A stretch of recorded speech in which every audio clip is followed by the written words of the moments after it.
this conference is narratives. Yes, this is one possible alternative narrative or prophecy of the future. Now I say prophecy, I think this is the correct term for you to use, because prediction suggests something that is definite, certain, confident and exact, whereas what I'm going to talk about is speculative. But no less speculative is the possibility of Kurzweilian scenarios, or the scenarios of, let's say, the Singularity Institute, that humans are essentially going to be shortly replaced. Yes. Just a little bit of background. Yes, the particular strand of transhumanism I represent, have been most involved with, is the abolitionist project. The idea that over the next few centuries, humans are progressively going to phase out the biology of suffering, not just in humans, but also in the rest of the living world. And the narrative that I have traditionally told has involved germline engineering, and the idea that with the reproductive revolution of designer babies, prospective parents are increasingly going to choose such things as the pain sensitivity or lack of it of their future offspring, and most critically the idea that prospective parents are going to be choosing the set points of their offspring's hedonic treadmill, and the idea, which, as I said, speculative and slow, was that over centuries, essentially, there would be extreme selection pressure against a lot of our nastier genes and allelic combinations, but that eventually our hedonic set points would be much higher, and essentially the idea that eventually life, post-human life, will be based on gradients of intelligent bliss, theoretically at least orders of magnitude richer than anything accessible today. And together with utopian technology of tomorrow, it will be feasible to essentially micromanage every cubic meter of the planet, which will be accessible to management, surveillance and control. And in our wildlife parks of the future, it will be essentially optional whether we have any form of suffering, whether we have predators that as they exist today. Essentially, any form of experience below hedonic zero will be optional. However, as I said, that's a narrative and it's a prophecy, but over the past decade or so, probably the dominant strand of transhumanism, I would say, has been some form of singularitarianism, whether the Kurzweilian variety or that of the Singularity Institute. And so I'm going to be today discussing a rather different, in some ways, more radical possibility, which is that the end of the human era is imminent, and it's going to happen sometime probably in the middle of this century.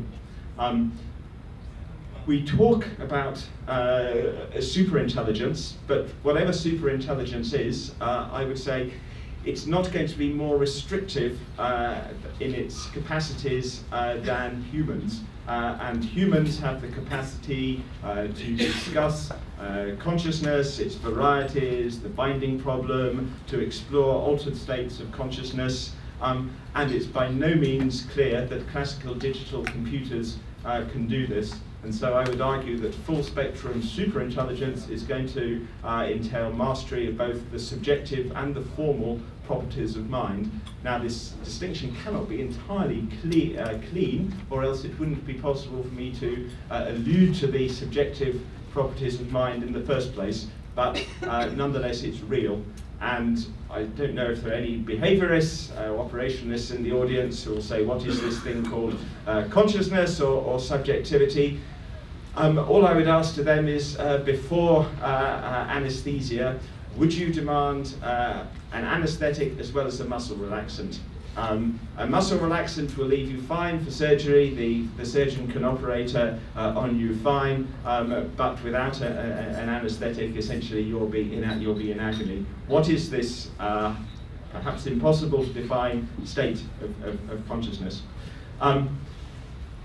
I think that to attain full spectrum superintelligence, it will be necessary to solve both the hard problem of consciousness and the binding problem. How organic robots succeed in solving the binding problem. I mean, how is it that apparently discrete membrane-bound classical neurons, distributively processing edges, textures, shapes, motions in the brain can somehow generate bound objects and right now a unitary state of consciousness, state of mind. I mean, somehow in real time your mind-brain is generating this world simulation, and this guy with a funny English accent who is talking to you today, extraordinarily computationally powerful. If anyone has any doubt as to just how computationally powerful object binding and the unity of perception is, it's worth looking at various rare neurological symptoms where binding even partially breaks down, such as simultanagnosia, where someone can literally only see one object at once, or motion blindness, or for that matter, severe schizophrenia. Extraordinarily powerful. And I would argue that the solution to the binding problem is also going to deliver a solution to Moravec's paradox. Why is it that even as a supposedly humble bumblebee is far more cognitively sophisticated, it can manipulate, it can navigate its environment in open field context, far more sophisticated than anything DARPA can come up with, AlphaDog and the like. Yes, I said I'm symbolizing these different perspectives with particular, I expect you recognize Freeman Dyson. The other two figures need no introduction, Ray Kurzweil and Eliezer Yudkowsky. I don't need to give an outline of Ray Kurzweil and his work. I think we recognize this chart here. I'm going to very short of time. As well as the Kurzweilian scenario, which is essentially extraordinarily optimistic, essentially that we are going to fuse with our machines, the distinction between humans and machine intelligence is going to disappear altogether, we're going to have uploading, very optimistic vision. There is also a much darker vision, or a warning, shall we say, from mathematician I.J. Good, and also most recently the Singularity Institute. And the idea is essentially here that Moore's law plus this idea of recursively self-improving software-based minds will culminate in a runaway intelligence explosion. And barring breakthroughs in so-called friendly AI, humans are actually going to face extinction probably later this century, i.e. a non-friendly singularity is quite likely. Now I'm just going to say a very brief note here on what we mean by friendly AI. The term is commonly used in the sense of human-friendly AI, but it is, I would argue, by no means clear that the notion of distinctively human friendliness is even intellectually coherent. I mean, imagine if in alternate branches of the wave function where Nazis won the Second World War, Aryan scientists were warning about the danger to the master race of non-Aryan friendly superintelligence. So I'm going to, unless otherwise specified, use the term to mean sentience friendly. But what does sentience friendliness actually entail? Clearly there are, beyond the well-being of sentience, a whole host of various scenarios can be sketched. It could be the kind of the high-tech Jainism. Of course, Jains who sweep the ground in front of them, we tend to think of them as pretty stupid. Well, we wouldn't put it like this, but nonetheless, that is what most people in the West think. But implicitly, this is what we are asking a notional posthuman superintelligence to do, to have a Jain-like concern for extraordinarily primitive, humble creatures. So that is one conception of sentience friendliness. Life based on gradients of intelligent bliss. This is what I would personally advocate, the advantage of gradients of intelligent bliss, i.e. recalibrating the hedonic treadmill, is that it's not necessary to choose between different utilitarian, preference utilitarian, classical utilitarian, deontological conceptions, virtue ethics. It is neutral between different conceptions of our future, but at the same time vastly increases subjective well-being. I'm not going to outline some of the reasons why singularitarians in the common sense actually believe that humans, apparently slow, primitive humans, are on our way out. But I do just want to at least sketch an alternative scenario. And as I said, apologies, I have no graph showing exponential growth. The technology here I'm going to talk about doesn't yet exist. Germline engineering, as we know, is slow, even when there is, as I would anticipate later this century, a reproductive revolution of designer babies.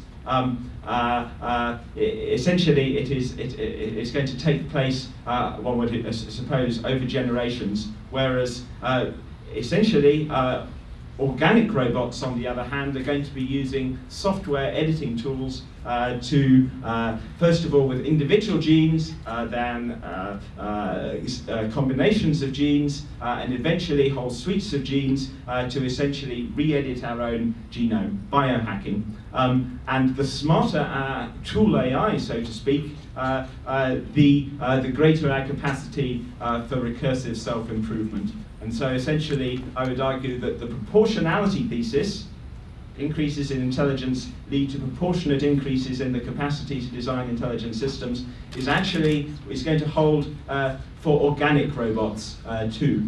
Now, the next speaker is going to talk about mind uploading. I haven't got time to discuss this now, and instead I'm going to end on there's 4 controversial predictions that perhaps we can discuss later, but I won't do now.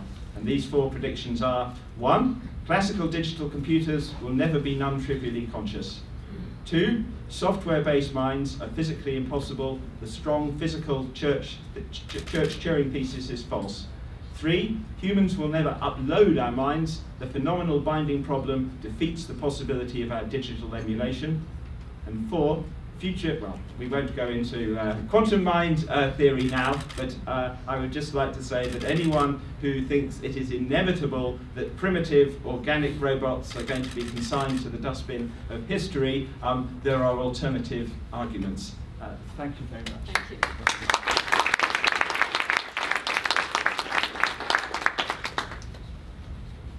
Come back up here. We have time for 1 or 2 quick questions. I want to give you that courtesy, so come back up here. Okay. Let's pass the mic up to you. Consensus? Comments? I love consensus. So, let's see here. Yeah, I had a question. Is the mic working? Yeah, there we are. I had a question about, so you started your talk saying you want to eliminate suffering, and my question is, what is the scope of that? I mean, one view is that only humans can suffer, and therefore the scope of what you're talking about only applies to humans. You made a reference to Jainism, which would apply to non-humans. What kinds of things can suffer, and if you can't come down on which, whether a dog suffers or an insect suffers, how would we decide, even if you don't have a clear line, how would we decide what constitutes as worthy of having its suffering eliminated? For a start, one can't defeat radical skepticism. But I cannot prove that anyone here is sentient. You might be zombies. However, a convergence of evidence, from behavioral evidence to genetic evidence to neurochemical evidence, suggests that that certainly vertebrates, but probably way beyond vertebrates, have a capacity to suffer. Any creature with a central nervous system, and one can actually look, do electrode studies of the brain and see what are the actual biological substrates of raw pain and pleasure. Something like, for instance, the SCN9A gene, nonsense mutations abolish the capacity to experience pain. Other mutations confer a greater susceptibility to pain or a lesser susceptibility of pain, and you'll find this gene in other vertebrates. It's very easy to assume that consciousness is somehow some kind of late evolutionary novelty, but if one actually looks at the brain and does studies, one finds that the most intense forms of consciousness are actually evolutionary, ancient and primitive in the limbic system. Continue with the next one, and we're going to work behind you. And this is something we can do right now, you see. In our future offspring, one can use pre-implantation genetic diagnosis. You could choose the level of pain sensitivity in your future offspring. One will be able to do this in our wildlife parks too. Essentially, choosing the level of suffering and malaise that we want to exist in the living world. Once again, I have not definitively answered your question, but I don't think non-human animal suffering raises any distinct questions from human suffering. It would be pre-Darwinian to distinguish between animals and humans. Thank you very much. Actually, I wanted to ask you a question on that. It seems that you're suggesting that the hedonic scale is not relative. You're suggesting that it's absolute? Is that... Indeed. Sadly today, there are people who are chronically depressed and in pain. And is one going to tell them that because they cannot contrast their state of misery with happiness, in some ways is any less real? Conversely, there are some people who spend almost their entire life above hedonic zero. I'm just going to give one case study with his express permission. The transhumanist Anders Sandberg. Essentially, he is extraordinarily high functioning, but he lives his life gradients of well-being. And over time, it's going to be possible to shift globally hedonic set points in the direction of a much richer quality of life for all. Thank you.